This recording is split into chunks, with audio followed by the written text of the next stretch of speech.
Assalamualaikum warahmatullahi wabarakatuh. Hai semuanya. Kami dari kelompok 2 yang beranggotakan saya sendiri Wulana Farizabel Syafaizroti, teman saya Revi Aprilianti dan Friska. Di video ini kami akan menyampaikan materi tentang teori belajar konstruktivisme. Tapi sebelum itu, yang terhormat Bu Nurul Husna SPD MPD selaku dosen pengampu yang mengajarkan mata kuliah strategi belajar mengajar matematika. Baiklah, langsung saja kita masuk ke materinya. Submateri yang akan kami sampaikan yaitu yang pertama, teori belajar konstruktivisme, yang kedua, teori belajar konstruktivisme menurut Jean Piaget dan Lev Vygotsky.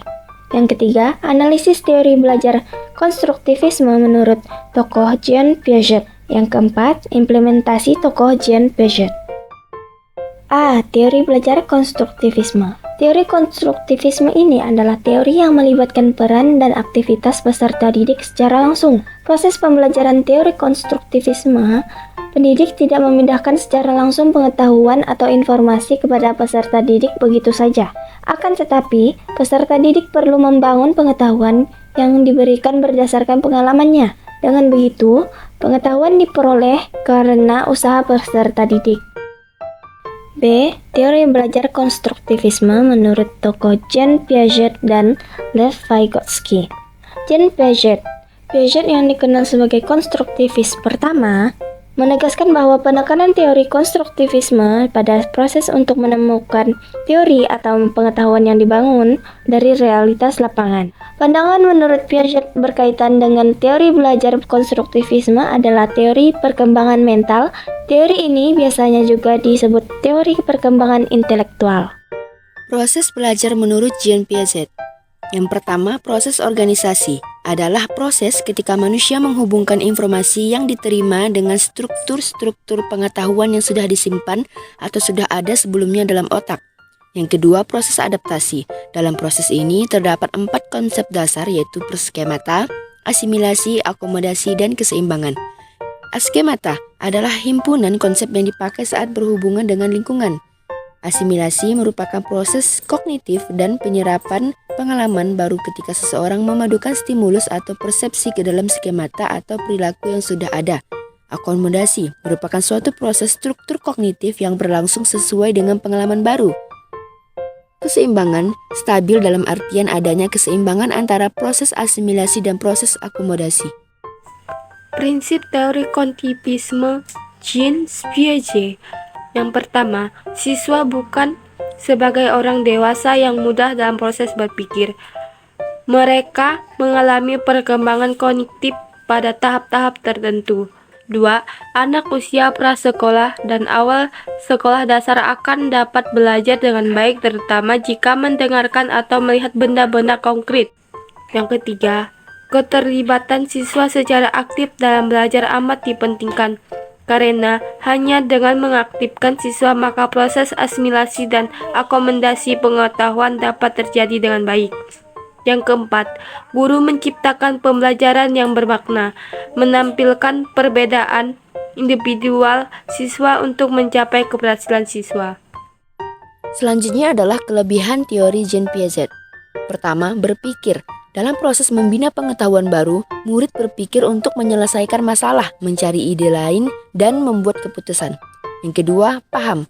Oleh karena murid terlibat secara langsung dalam membina pengetahuan baru, maka akan lebih paham dan boleh mengimplikasikannya dalam semua situasi. Ketiga, ingat. Oleh karena murid terlibat secara langsung dengan aktif, mereka akan mengingat lebih lama semua konsep. Yakin murid melalui pendekatan ini membina sendiri kefahaman mereka. Justru mereka lebih yakin menghadapi dan menyelesaikan masalah dalam situasi baru. Yang terakhir, senang. Oleh karena mereka terlibat secara terus, mereka paham, ingat, yakin, dan berinteraksi dengan sehat. Mereka akan terasa senang belajar dalam membina pengetahuan baru. Kelemahan teori Jean Piaget. Dalam bahasan kekurangan atau kelemahan ini mungkin bisa kita lihat dalam proses belajarnya, di mana peran guru sebagai pendidik sepertinya kurang begitu mendukung. Selanjutnya adalah teori belajar konstruktivisme menurut Lev Vygotsky. Menurut Vygotsky, bahwa pembelajaran terjadi apabila anak bekerja atau belajar menangani tugas-tugas yang belum dipelajari, namun tugas-tugas itu masih berada dalam jangkauan kemampuannya. Vygotsky dalam Reseverendi berpendapat pula bahwa proses belajar akan terjadi secara efisien dan efektif apabila si anak belajar secara kooperatif dengan anak-anak lain dalam suasana lingkungan yang mendukung atau suportif, dalam bimbingan atau pendampingan seseorang yang lebih mampu atau lebih dewasa, misalnya seorang guru. Teori Vygotsky berfokus pada 3 faktor yaitu budaya, bahasa, dan zona perkembangan proksimal. Selanjutnya, Oakley merinci ketiga hal tersebut sebagai berikut. 1. Budaya. Vygotsky berpendapat bahwa budaya dan lingkungan sosial seorang anak adalah hal terpenting yang mempengaruhi pembentukan pengetahuan mereka. Anak-anak belajar melalui lagu, bahasa, kesenian, dan permainan. Yang kedua, bahasa.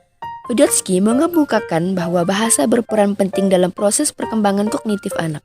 Dan yang terakhir, zona perkembangan proksimal atau zone of proximal development.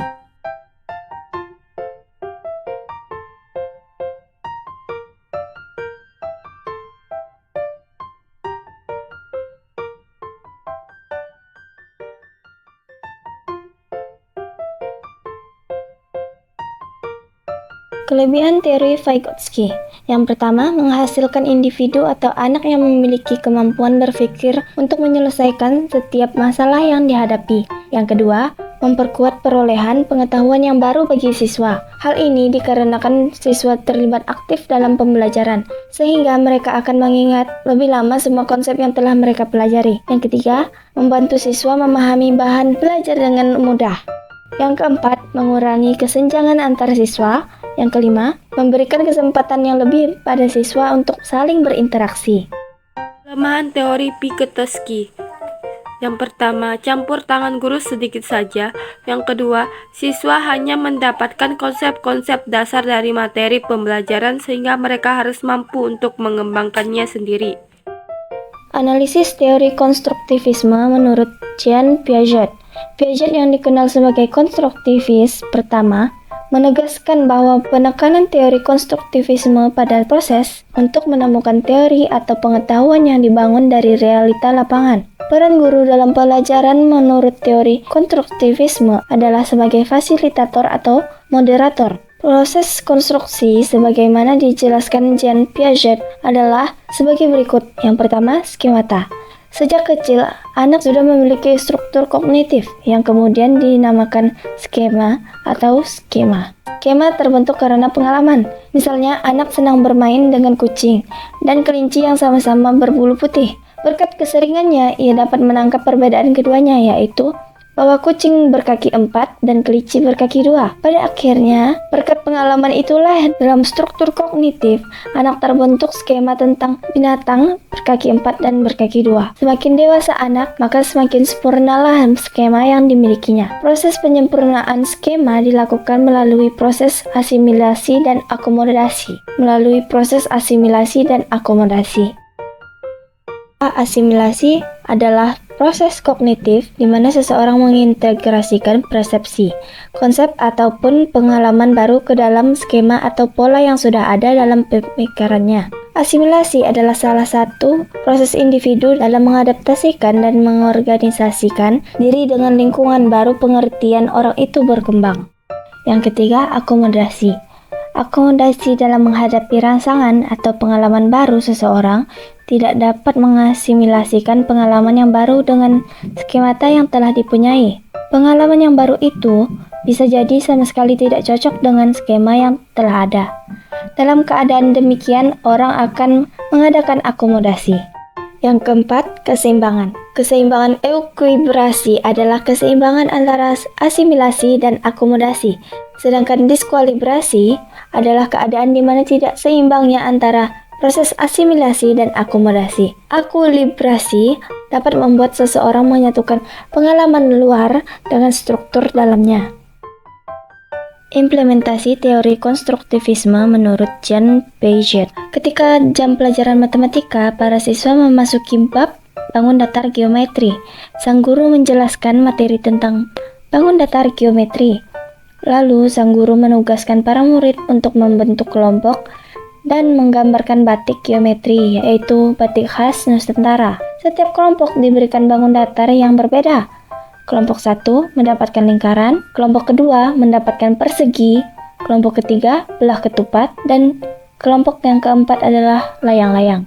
Sang guru menugaskan mereka untuk mencari luas dan keliling dari bangun datar yang telah ditentukan dan mempresentasikan hasil dari kerja mereka di depan teman-temannya.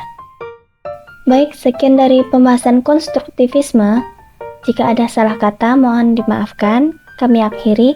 Wassalamualaikum warahmatullahi wabarakatuh.